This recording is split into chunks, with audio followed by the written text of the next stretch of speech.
भारतीय क्रिकेट को ऊंचाइयों पर पहुंचाने के बाद बीसीसीआई के सचिव जय शाह नई पारी के लिए तैयार हैं।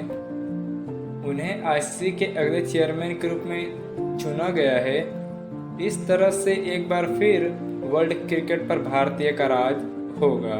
उनका कार्यकाल 1 दिसंबर से शुरू होगा। आपको जानकर हैरानी होगी कि 35 साल के जय शाह के आगे आईसीसी के बॉस बनने में उनके रास्ते में कोई नहीं आया।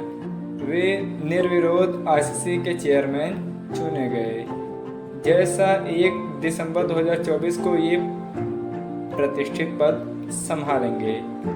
इसके साथ ही वे सबसे कम उम्र के आईसीसी के चेयरमैन बन जाएंगे। फिलहाल उनकी उम्र 35 वर्ष है। जय शाह अक्टूबर 2019 से बीसीसीआई के सचिव और जनवरी 2021 से एशियाई क्रिकेट परिषद के अध्यक्ष के रूप में कार्य कर रहे हैं। जय शाह इस समय बीसीसीआई के सचिव हैं और इस पद पर रहते जिन लोगों ने बीसीसीआई में उनकी कार्यशैली को देखा है वे उनके इस स्तर पर पहुंचने से हैरान नहीं हैं।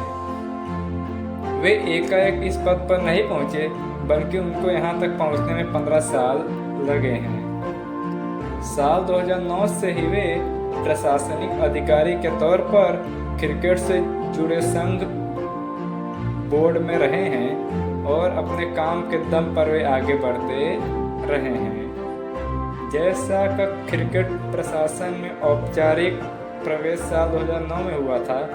उस समय उनकी उम्र महज 20 साल की थी। उन्होंने सेंट्रल क्रिकेट बोर्ड अहमदाबाद के साथ जिला स्तर पर काम करना शुरू किया। इसके बाद वे गुजरात एसोसिएशन के कार्यकारी के रूप में राज्य स्तरीय प्रशासन में चले गए और साल 2013 में इसके संयुक्त सचिव बने।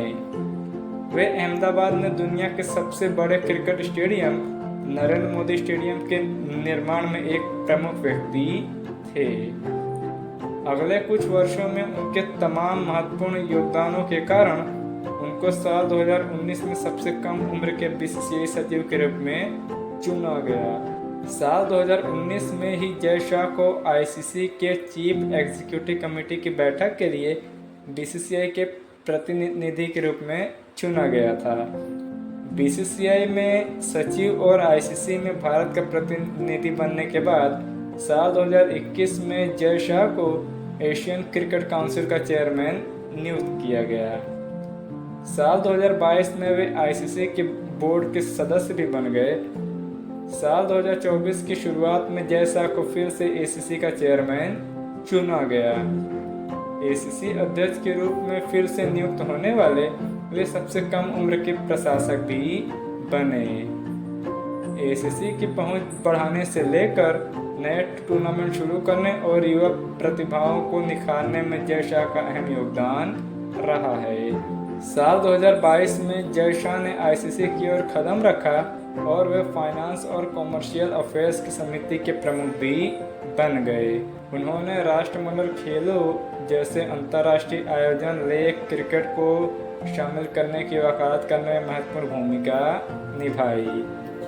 जय शाह के कार्यकाल में ही आईपीएल ने नई ऊंचाइयों को छुआ। आईपीएल के मीडिया राइट्स साल 2022 में 5 साल के लिए 48,390 करोड़ रुपए में बेचे गए थे। पिछले कुछ वर्षों में विभिन्न भूमिकाओं में रहकर जय शाह ने खेल को आगे बढ़ाने में अहम भूमिका निभाई और उनकी इसी यूनिक दूरदर्शिता ने वैश्विक स्तर पर उनका नाम बनाया और वे अब आईसीसी के चेयरमैन बन गए हैं। ये उनके लिए एक महत्वपूर्ण मील का पत्थर है क्योंकि अभी तक सिर्फ 4 ही ऐसे भारतीय शख्स रहे हैं जो आईसीसी के चेयरमैन बने हैं। उनमें जगमोहन डालमिया, एन श्रीनिवासन, शरद पवार और शशांक मनोहर का नाम भी शामिल है। कोरोना महामारी के दौरान जब अधिकांश वैश्विक खेल ठप हो गए थे तब जय शाह ने आईपीएल बंद न होने देने की जिम्मेदारी उठाई थी। आईपीएल 2020 का सीजन पूरी तरह से यूएई में एक बायोसिक्योर बबल में खेला गया था, जिसके बाद साल 2021 में आईपीएल भारत में शुरू हुआ, लेकिन कोविड-19 मामलों की घातक लहर के दौरान इसे स्थगित करना पड़ा। बाद में साल के अंत में इसे फिर यूएई में शुरू किया गया। इसके बाद उनकी सबसे बड़ी उपलब्धि वुमेन प्रीमियर लीग की शुरुआत करना भी रहा। उनकी अगुवाई में ही वुमेन प्रीमियर लीग के लगातार 2 सफल सीजन का आयोजन हुआ और सोने पे सुहागा ये रहा कि वुमेन टी20 क्रिकेट में ये लीग सबसे अधिक राशि के अनुबंध दे रही है। उनके पूर्ववर्तियों ने महिला क्रिकेट के इस पहलू को नज़रअंदाज किया। इतना ही नहीं, भारतीय वुमेन्स क्रिकेट टीम को समान मैच फीस देकर समानता सुनिश्चित करने का उनका निर्णय सही दिशा में उठाया गया कदम था।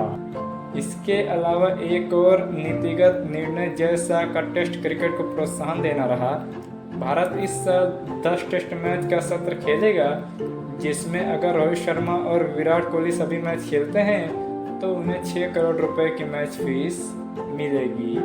ये उनके सेंट्रल कॉन्ट्रैक्ट के A+ कैटेगरी के अनुबंध से मात्र 1 करोड़ रुपए कम है।